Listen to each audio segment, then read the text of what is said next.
no debía de estar no porque el otro jugador evitó tocar. Hasta se hizo así.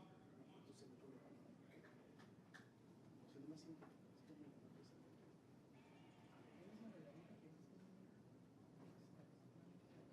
no me siento, esto me lo pasa. No la conocí.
still be like another 5-ish minutes, so just appreciate everyone's patience. You don't play with me.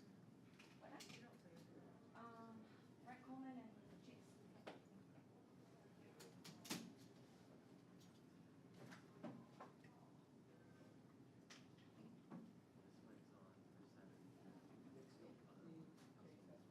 I can turn that mic.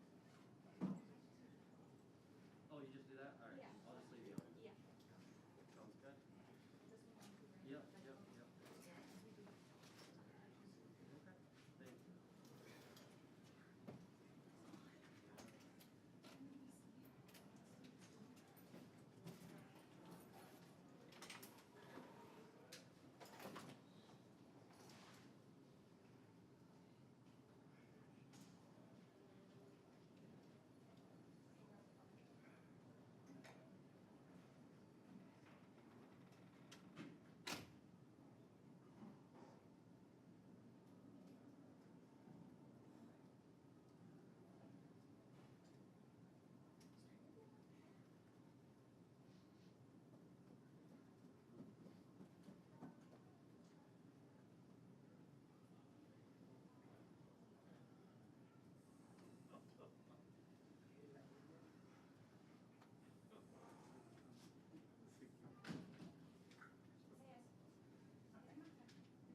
You don't need that, can you? Make one. What do you attribute this slow start to? I don't know. Don't know. But we tried to rectify it at half time. Then we had a response. A bit of a loss, really, because the one thing that we've spoke about is starting the games quickly on the front foot, at home especially.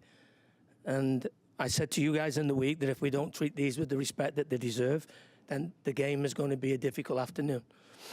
I thought we might have just got out of it. But in the end, it's 2 points drop because we started the game like we did. No other reason.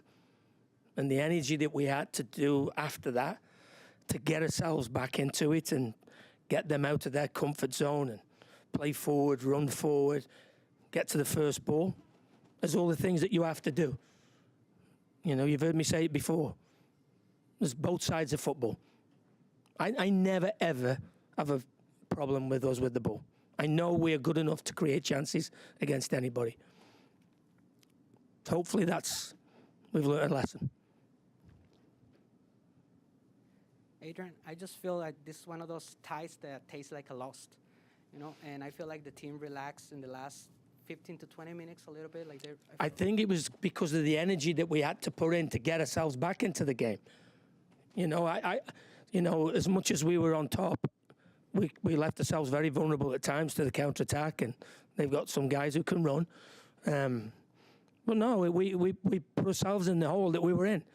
And we've had to use too much energy and too much emotion from the crowd to get ourselves back in it, to get to 2-1.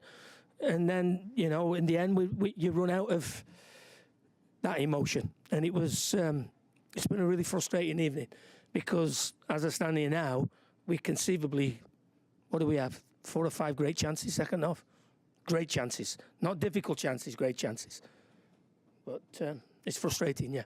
Thank you. What did you see on the Brent Coleman goal? The deflection of Brent, or the one he scored? Do you know, I didn't even know Brent had scored. I couldn't, from where we are, it was just the bodies. I'll have to see it again, Andy, to be honest with you. What adjustments did you make at the half to get off to a better attacking start in the second half? Well, as I probably said on the broadcast, the two that came off couldn't find themselves unlucky because it could have been 5 or 6 the way we'd played. And I just felt down that side that if we had a bit more pace and a bit more energy, then we might use that area, because I felt that was where most of the space for us was, and I don't think we used it well enough when we had the ball first off.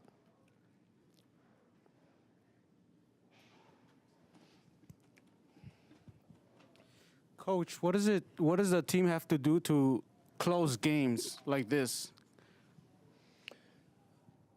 Well, I've just said we had 3 or 4 great chances to finish the game off, and if it had gone to 3-1, the game would have been closed out. But so, hey, you have to take your chances when they come along.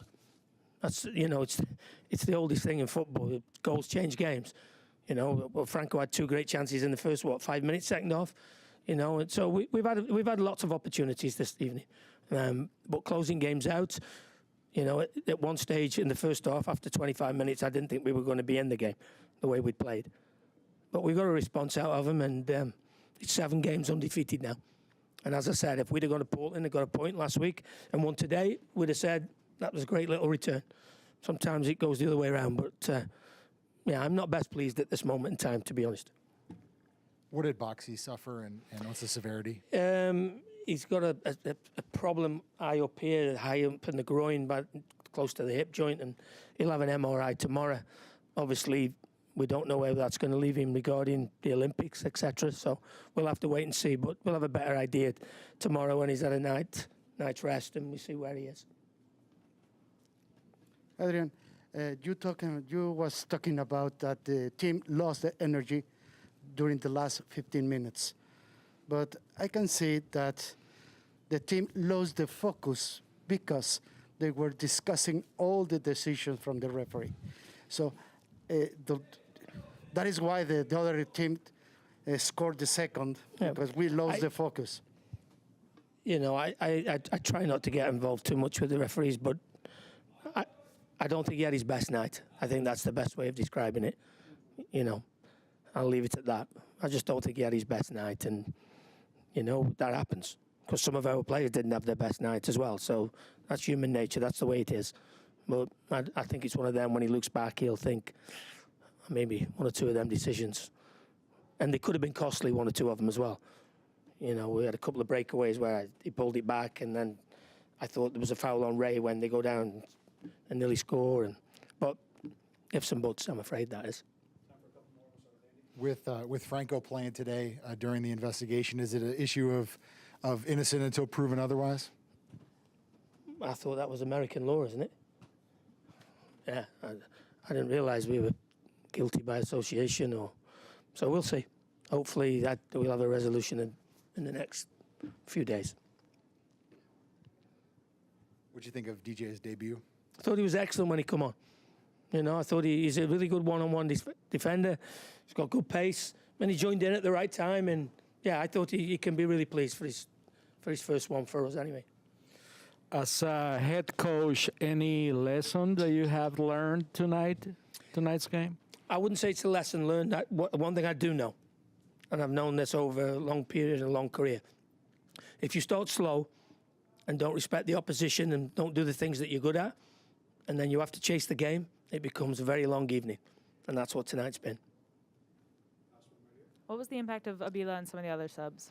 I thought one job he did great when he come on. He gave us a focal point, and he linked up really well, some of the little overs and combination play.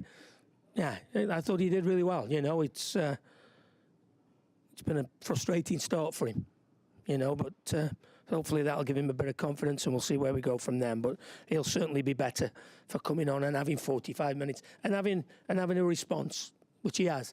The players have responded, being around him. I think the crowd have responded to him as well. So, he'll be better for that 45 for sure. With a third of the season gone, looking big picture, how do you assess the team's start? Well, I didn't envisage the home full start, I've got to be honest. But since then, we've been very good. and we have to continue like that. If we play on the front foot, we're a really good team. If we drop it 10, 15%, then we're no different than anybody else. And I know I'm not talking about just my team there. That's this league. Coach, we'll have Chase Gasper or Brent Coleman next, folks. Not the marriage proposal guy?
We'll have Brent Coleman.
Got Brent Coleman here.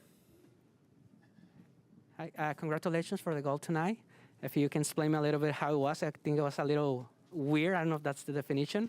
And just a second question is the mistake of Divasi tonight. It's been a few mistakes similar in the beginning of the season. What are you guys doing as a defense to fix that? Okay. First, thank you. Yeah, the goal was weird. Corner kick, it goes over my head to the far post, and I see that Fraga was going to kind of do a bike. I wasn't really expecting it to come right at me, and I took a horrible touch. And I don't think I should have got to the ball, but maybe it's because of me leaning on him and putting pressure on him. I kind of realized, oh, man, I have a chance to get here, and I just wrapped my hips as much as I could, try to get it across the goal or on the target, and it went in. So, yeah, it was a strange goal for sure. You kind of nailed it. The second piece, I mean, it's hard to just single out one person. Yeah, the mistake sucks, but I made something similar in the second half, right, where a ball where I should probably play safe and just go big. I tried to take a little touch and knock it down to Will, and Wando's a great player, but it's a good thing he's not faster or else he's scoring for sure. So, yeah, those are just the little moments we got to cut out, and we know it. It's hard enough to win games in the league as it is. Just giving away goals is going to keep hurting us. So we definitely, in those little key moments, we got to be smarter. And if that means just kicking the ball further up the field and being safe, then that's what we got to do. Brent, I know you were watching for the first half hour or so. What did you see from the start of this team and what might have been lacking?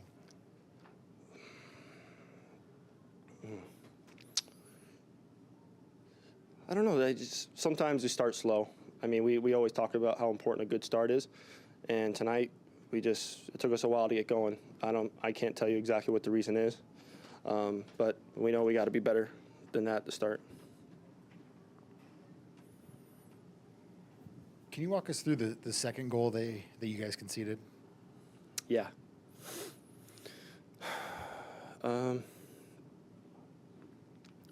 Yeah, so the ball went out wide on my side. It was a little bit of a counter. I think the field was open a bit. And the winger had come inside into kind of a half space. He got the ball, was able to turn. He found a nice little pocket.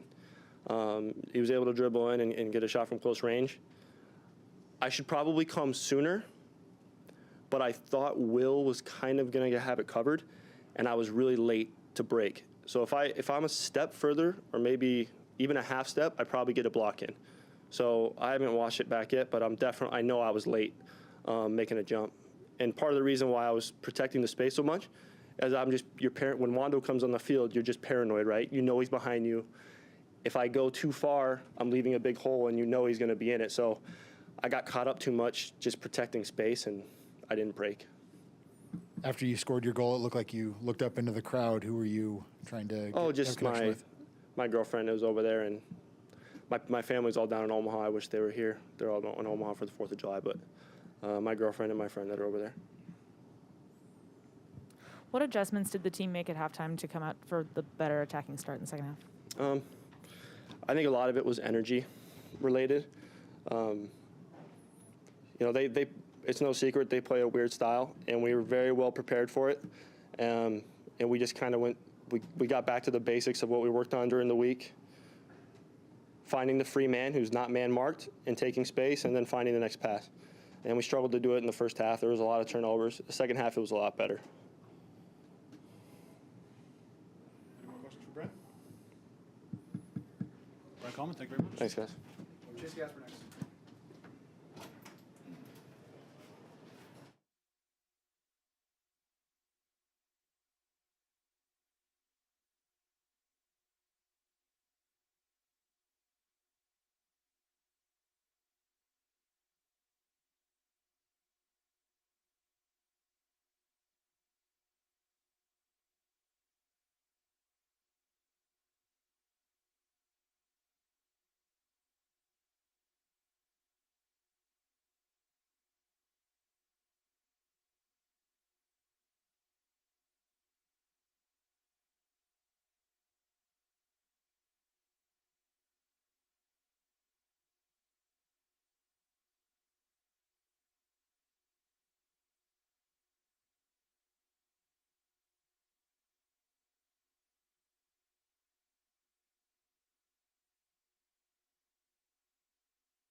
And I Chase. So when you first come here the first season, I thought you had a great season and starting in a position that probably wasn't your regular position where you play in college. In the second year, I think you kind of went down a little bit in my opinion, in the half of the season.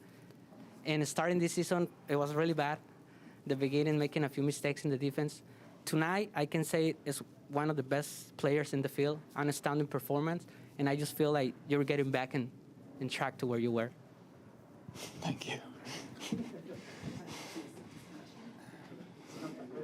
I mean, like, how do you feel about like you're not feeling like I see you were not playing at your best in the beginning of the season, and even in the last part of the season, in the last season. So, what are you working on it to recover where you were when you first start? When I first saw you playing here, like, were you working on it? And like I say, I think you had a great performance tonight, probably one of the best players on the field. Yeah, everyone's entitled to their opinion, and I just work hard and do my best. Chase, when you look at the fact that you guys got a point and continue a 7-game streak here, do you feel like this is a positive coming out of, a tough game where you guys concede early to get 2, or how do you feel about the game overall? No, not a positive. Anytime we play at home, we expect to get 3 points, and there's no disrespect to San Jose. It's just they haven't been in the best form, so we've been in form, so we're hoping to capitalize on that and get a huge 3 points that I think would have boosted us up into the top 4 in the standings. But fortunately, it didn't happen. So it's not the best feeling coming out of this game. But just looking at positives, we continue our undefeated streak, and it's the dog days of summer right now, and so there's a really tough time to play for everyone in the league. And so we're just focused on closing out this stretch against Colorado and a big game on Wednesday, which last time we were there, it left a bitter taste in our mouth how it ended. So looking to right some wrongs there. Can you take us through the play leading up to the penalty? Yeah, I remember Wanchope was like fighting for it at the top of the box, and he came out with it and he played it in front of me, and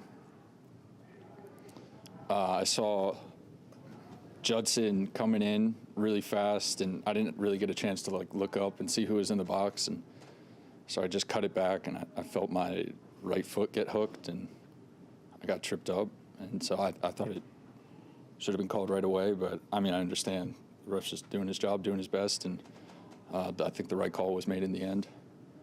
But I don't know, it happened really fast. I kind of got to watch it again to really remember what happened. Chase, what do you attribute the slow start that you guys had to? I don't know. I don't want to really say anything because we don't want to give excuses out there. It's like I did say beforehand, it is the summer. We've had this stretch and it's very tough, but I mean, it's tough on everyone, and they're playing away from home and they came out flying. So I think it's just unacceptable on our end, and we're definitely going to look to change that going into the following game. But I mean, on the positive side, when we came out in the second half, it was a total opposite. We did a 180, and we were all over them on the front foot. So definitely, I mean, we got to take some positives out of this game. We didn't lose. We just tied. But, I mean, I think the second half we did much better. We're on the front foot, created a lot of chances. We're just unlucky they didn't go in. JT had a huge save on Fraga. So, they made some big plays, and unfortunately it didn't go our way, but, we're still on this undefeated streak and looking and hoping to get 3 points in the next game.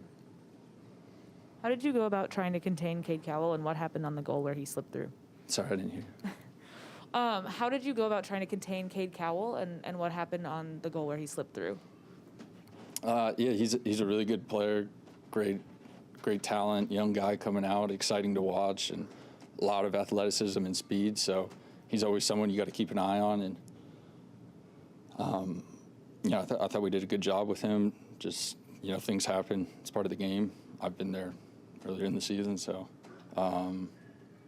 yeah, he's a great player, and I thought he did a really good job tonight. But yeah, we're going to learn from this one, and we're focused on Colorado. I know you and Hassani came in at the same time and know each other well. How long did you know about his plans for tonight, and what's your reaction to that moment? I haven't talked to him if he wants to give away details, so I'm just gonna. So I don't really want to say anything. Just then your reaction to see that. Oh, it's incredible. I mean, it's his fiance Petra is amazing. She visits all the time. We're so happy for him. He's such a great guy. I mean, knowing Hassan, he knew this was going to come eventually, but sooner rather than later. So we're all just so happy for him. What a great moment, and to do it in front of the Minnesota United fans is so cool. We all thought it was a great idea. So, great guy, great girl. So we're everyone's really happy for both of them. Time for a couple more for Chase. Chase, you guys have had so much success against San Jose. I think 4-0 in all games and an incredible goal differential. What was difficult in the first 40 minutes or so of unlocking them and the way that they play? They came out with a lot of energy and were pressing really hard, and they're a really fit team, so they can do that better than most. And I just think we didn't come out with energy. We were playing a little lethargically, and it cost us. And you can't do that in this league, and especially against a team like San Jose. I mean, credit to them. They have such a strong determination and will that, the style they play, it's easy to, I guess, kind of give up because you definitely get tired all the time. They've conceded a lot of goals. So, I mean, I think it's a testament to their their attitude, their mentality that they're always going to fight. They never give up. And I just think that's a great characteristic of the team, and that's how it started. Clearly that showed on the field, but to bring it back to us, we kind of woke up in the second half, and we did the same thing back to them, and we created a lot of chances, and unfortunately it just didn't go our way. So, there are positives to take out of this, and we'll do that. Now we're just focused on Colorado on Wednesday.